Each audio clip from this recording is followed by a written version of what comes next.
treat yourself with dignity and respect, because I believe you can't give away what you don't have.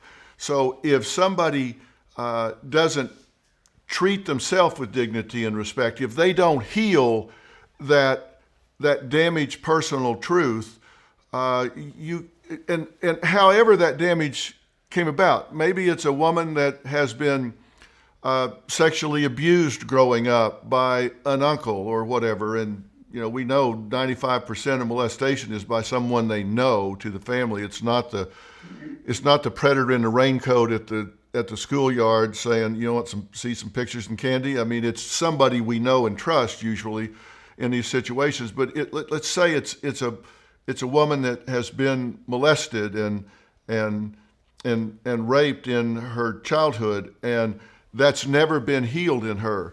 Well, if she doesn't deal with that trauma, if she doesn't heal that trauma, then her children are not going to get 100% of their mother. They're not going to get 100% of the woman that is that mother.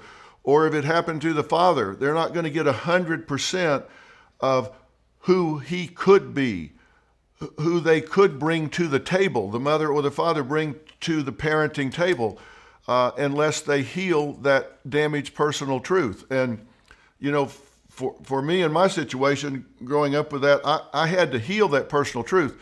My father died when I was 42 years old. And by that time, I had graduated number one in my class with a double core of PhD programs, one medical psychology and one clinical psychology. And I had a very successful business. I had a very successful marriage and children. And I'd gone to school on two athletic scholarships. I'm not saying I was the greatest son in the history of the world, but I had some achievement. But by the time he passed away in 42, when I was 42, not one time ever did he speak the words, "I'm proud of you." I never heard that from my father. And so I learned early on, sometimes you have to give yourself what you wish you could get from somebody else. Sometimes you got to step in front of the mirror and say, "I'm proud of you." Maybe he can't say that, but you can. And so you have to go through whatever's necessary to heal yourself and your personal truth, where you say, "I'm in this success over here, this peace, this happiness, this tranquility is not just for other people. That can be for me too. I deserve that as much as anybody else does." And unless and until you can do that, you're cheating everybody around you that loves you, cares about you, or interfaces with you out of all of who you are. And I think right now, what I'm seeing in this country in this society is intimidation. People are not necessarily yet willing to step up and say, "I deserve for my values to be considered. I deserve for my voice to be heard. I deserve to be considered." And I think they are intimidated because we've got these fringe factions that have weaponized certain ideals and turned them into attack strategies. And I think we have to fortify these people, and then treat others with dignity and respect. But as I say, you can't give away what you don't have. So it all starts with yourself. Now, if you do that, if you look at number one, which is be who you are on purpose.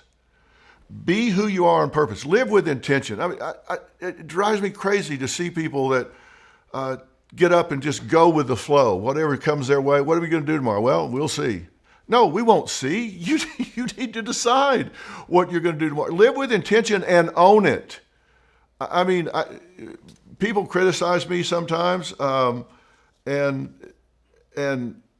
I own what I say. I own what I do. You want to criticize me? Criticize. Somebody's going to criticize you no matter what you do. So you might as well do what you're passionate about, what you believe in. And if they come for you, then I'm easy to find. I realize that, so I'm an easy target. just as are you.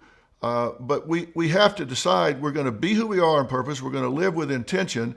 And then you jump to number 10, treat yourself and others with dignity and respect. And that's a jump from 1 to 10, but to me, they're very highly related. And no matter what walk of life you come from, whether you're well educated or you're not, whether you're black, whether you're white, whether you're male, whether you're female, whatever, you may come at that from a different point of view, but those principles to me are important to how you live your life. And I think they fit everybody from a different point of view. Okay, so I'm going to talk about your principle 10 to begin with here, well, to elaborate on what you said. The first thing you said was that you could be criticized for putting forward truths that are so obvious they don't need to be put forward. And my books have received that criticism too. And my response to that generally is sometimes what was formerly self-evident now needs to be buttressed and explained. And so, but I'd like to make some counter proposals to your principle 10, just so people know what's even more self-evident, right? So here's some things you could do instead of abiding by your principle number 10. Treat other people as if they are the short-term means to whatever end you're pursuing in the moment. Okay, so that's what you do if you're an immature hedonist, is you look at other people and you think, not only what can I get from this person, but what can I get for this person to satisfy the whim that I've allowed to possess me this moment? Right? And the ultimate expression of that, as you know clinically, is something like narcissistic psychopathy, right? Where every single other person is nothing but a landscape of opportunity for pleasurable and immediate self-gratification. And that's the core of truly antisocial, criminal, and predatory behavior. Or you can take another perspective that would be other than treating people with dignity and respect, and you could say, well, treat other people as if they're your pawns if you can exercise power over them. Now, both of those principles are in some ways equally self-evident. Like, if I can get what I want from you right now, why the hell shouldn't I do it? And if you're weak and stupid and I can force you into things, why shouldn't I do it? And I mean, I picked hedonism and power for a particular reason. Like, one of the things I've figured out, Dr. Phil, recently was that when the uniting principle dissolves, so when God is dead, let's say, in the Nietzschean terms, that what comes up immediately to supplant him is hedonism on the one side, and so that's the pull of instinctual whim, and the drive to power on the other. And those two have a dance. And so your principle 10 is you aim at, you don't treat other people like they're means to your own short-term ends, and you don't worship power. Does that seem reasonable to you? And then you've aligned it with rule 1 or with principle 1, and I'll get to that in a sec. But what do you think of that take on your 10th principle? No, I think it's a good take, but it's also not challenging everybody to be totally altruistic, if there is such a thing. Right.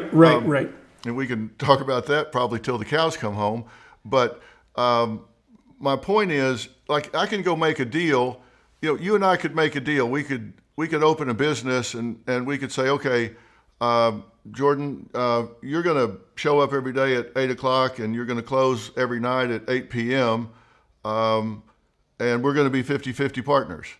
And you can be so excited about it that you say, well, yeah, okay. Well, that's not a good deal for me, because you're not going to sit still for that for very long. It may look like I made a great deal, but I didn't make a great deal, because you're going to rebel against that in a really short period of time. Right. Because you're going to be thinking, that was stupid. I'm doing all the work and he's getting half of the profits out of this. So it really doesn't work out if you exploit, manipulate. And the thing is, narcissists just don't learn. You can't argue with them, and they only see things from their point of view, so they don't learn, and they can't generalize from one situation to another. But I think most people can, and this isn't really asking for altruism. It's asking for people to say, look, do what works, and it really works if you treat yourself and other people with dignity and respect, because now you get collaboration. and together we're better than we are separately.